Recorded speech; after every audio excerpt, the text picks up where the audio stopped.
Welcome to our classroom. I am Mr. Ben. Today, the world feels a little softer. There are roses in every shop window, and the air is filled with talk about love, friendship, and connection. But before we dive into today's fascinating history, I want to say a very humble and sincere thank you to all of you. Our community is growing every day, and seeing your support on our recent lessons has been truly wonderful. We recently reached a new record of views, and that is all thanks to your dedication. If you are enjoying this path to fluency, please take a moment to hit that subscribe button. It helps our classroom reach more students around the world, and we would love to have you on this journey with us every week. Today is a very special episode because I am not alone.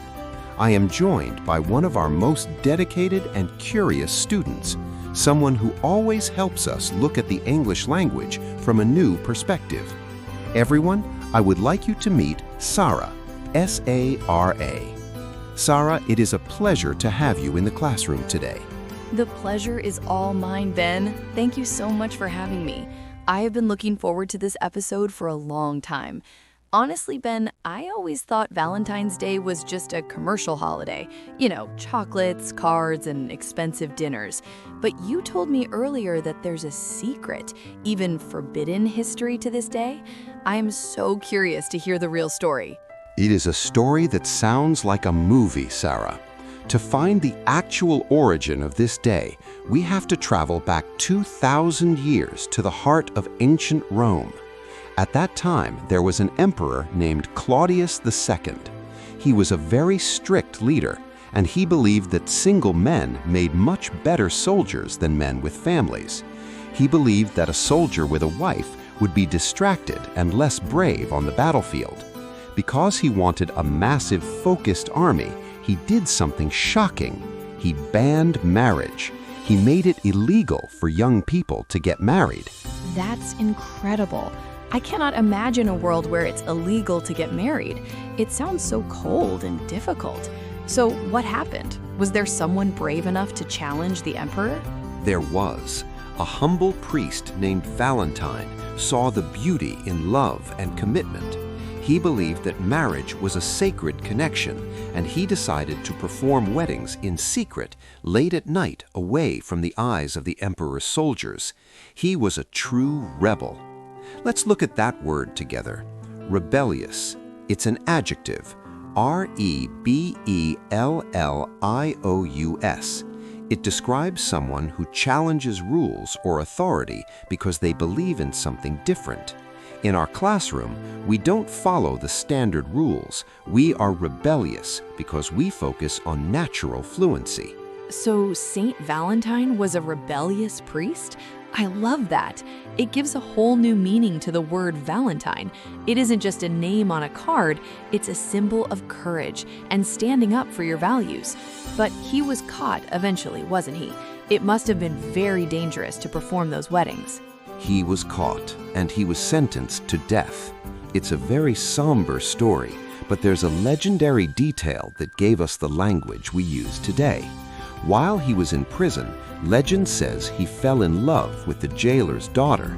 Before he died, he sent her a final letter and signed it, "From your Valentine."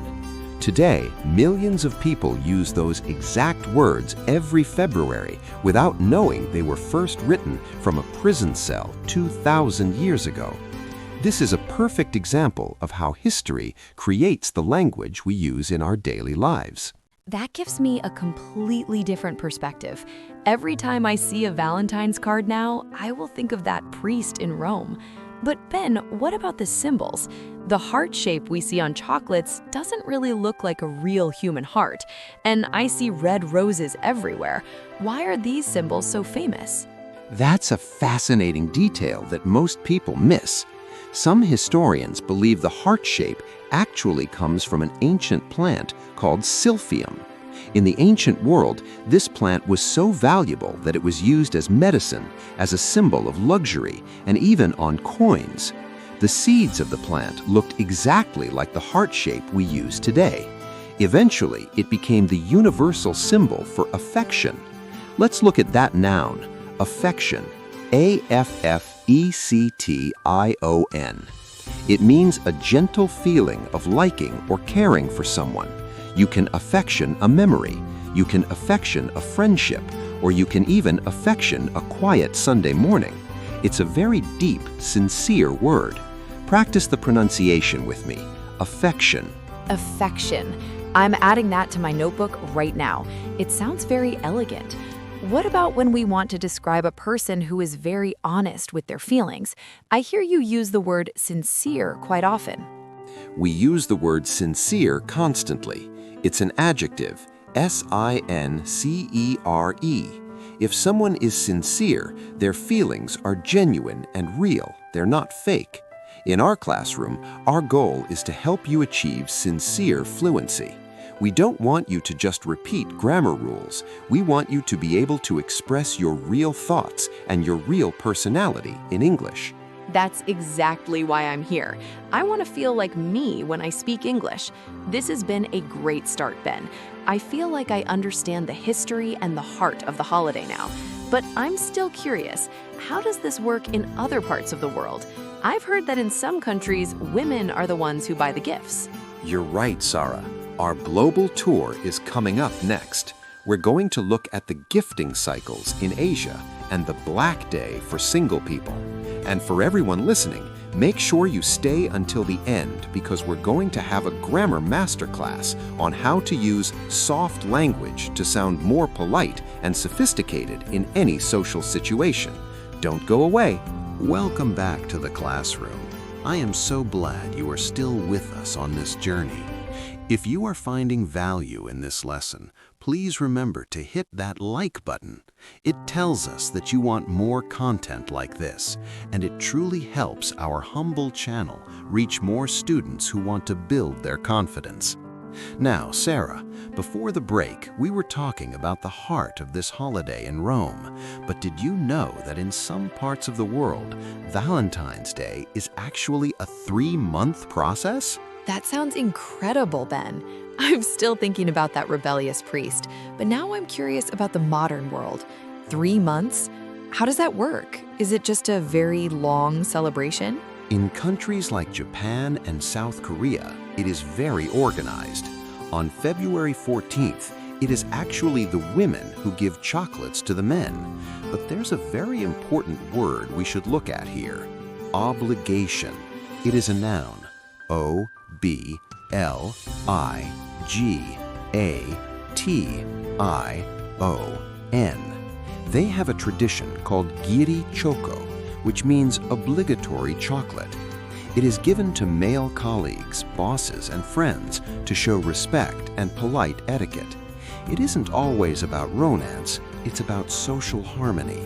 Obligation. So it is something you must do because of a social rule. That sounds a bit formal, but I suppose it is a wonderful way to show appreciation for the people you work with every day. It makes the office feel more like a community. Exactly. But the story continues. Exactly 1 month later, on March 14th, they celebrate White Day. This is the day when the men must return the favor. The tradition says the man should give a gift that is 2 or 3 times more valuable than the chocolate he received. It is a perfect example of reciprocity. That is a sophisticated noun. R-E-C-I-P-R-O-C-I-T-Y. It describes a situation where 2 people give the same kind of help or advantages to each other. I love that word, reciprocity. It sounds so much more professional than just trading gifts. But Ben, what about people who don't have a partner? Is there a day for them, or do they just wait for the next year? In South Korea, they have a brilliant and inclusive solution. It's called Black Day, and it happens on April 14th. Single people who didn't receive gifts in February or March go to restaurants together and eat jjajangmyeon. These are delicious, thick noodles with a black bean sauce. It's a fun, light-hearted way to celebrate friendship and self-love. It shows that the holiday is becoming more inclusive. That is an adjective, inclusive.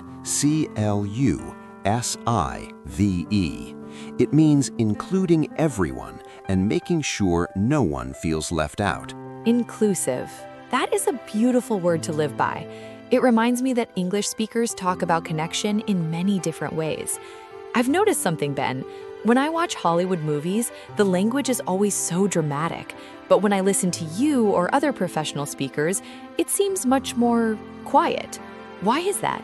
That is such a deep observation. In many English-speaking cultures, especially in the UK and parts of the US, we often prefer understated language. It is an adjective, understated.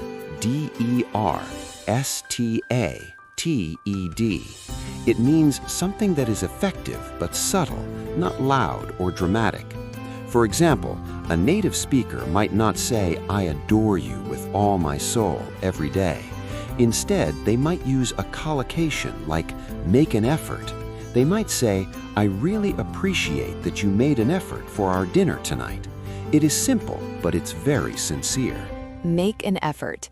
It sounds more real, like you're noticing the small things someone does for you. I also hear people talking a lot about quality time. Is that part of this understated style? Absolutely. Quality time is a noun phrase. It means time you spend giving someone your full, undivided attention. In our busy world, giving someone quality time is one of the most genuine gifts you can offer. It is a sign of deep affection. Speaking of unique gifts, have you ever heard of a love spoon? A love spoon? No. Is it a spoon you use to eat cake? Not exactly. In Wales, there's a beautiful tradition that dates back hundreds of years. Instead of cards, young men would carve intricate spoons out of wood and give them to the person they liked. Each carving on the spoon had a different meaning. A key meant "my heart is yours," and a wheel meant "I will work hard for you." It's much more permanent than a card. I love that. Carving a spoon takes so much time and patience. It really shows you're willing to make an effort.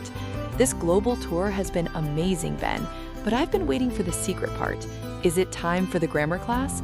I want to know how to sound more polite and sophisticated when I talk about my feelings. It is time. This is the boutique secret to natural fluency.